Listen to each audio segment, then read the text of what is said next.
বন্ধুরা, আজ আমি তোমাদের সাথে একটা অন্যরকম চিকেনের রেসিপি নিয়ে চলে এসেছি। খুব সিম্পল।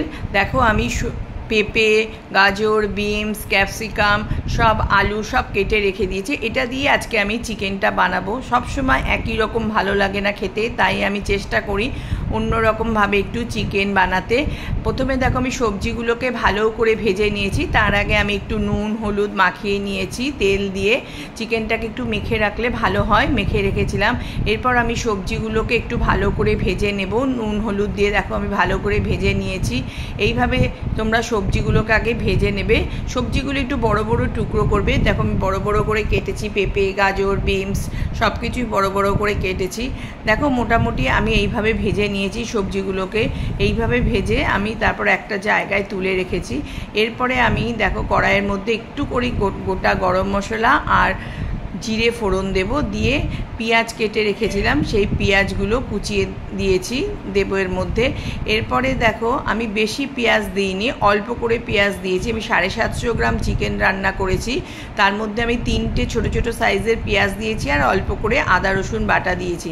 এবার পেঁয়াজটা সাথে আদা রসুনটা ভালো করে কষিয়ে নিয়ে যথারীতি যেমন হলুদ, জিরের গুঁড়ো, একটু জল দিয়ে ভালো করে কষিয়ে এরপরে আমি কাশ্মীরি লঙ্কার গুঁড়ো দিয়েছি, অল্প করে, বেশি দেবে না, একটু সাদা সাদাই হবে চিকেনটা। এরপর আমি টমেটোটা দিয়ে ভালো করে কষিয়ে একটু নুন দিয়ে ভালো করে কষিয়ে নিয়েছি।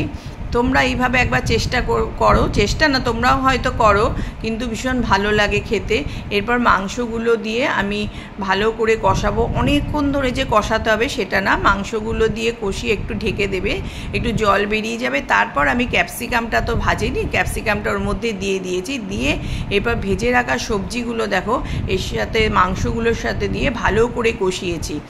একদম খুব ভালো করে কষাবে। তারপর অল্প করে আমি কাঁচা লঙ্কা দিয়েছি, কারণ আমরা বেশি ঝাল খাই না। তোমরা তোমাদের সুবিধা মতন, মানে যেরকম ঝাল খাও সেইভাবে দেবে। তারপর আমি গরম জল করে রেখেছি, ঠান্ডা জল দেবে না, গরম জল এই মাংসের মধ্যে ঢেলে দেবে। একটু বেশি করে জল দেবে, কারণ এটা একটু স্টু টাইপের, তো একটু বেশি ঝোল হবে। তারপরে এটা দেখো ফুটে উঠেছে। তোমরা এই মাংসটা তোমরা কুকারেও করতে পারো, সব কিছু কষিয়ে টষিয়ে তারপরে কুকারে দিয়ে বসিয়ে দিতে পারো। এরপর আমি গরম মশলা দিয়েছি অল্প করে। দেখো, মোটামুটি আমার মাংস রেডি হয়ে গেছে। দেখো, খুব ভালো হয়েছে। তোমরা এটা গরম ভাতের সাথে খাবে, রুটির সাথে খাবে, যে কোনো সাথে খেতেই ভালো লাগবে। কেউ যদি ব্রেডের সাথে খাও সেটাও ভালো লাগবে।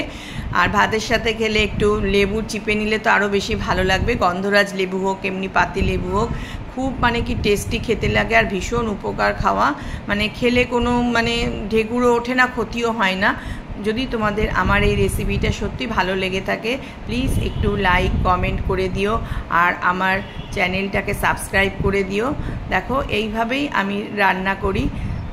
আমার ভালো লাগে তোমাদের এগুলো দেখাতে, তাই আমি তোমাদের সামনে নিয়ে চলে আসি। Thank you.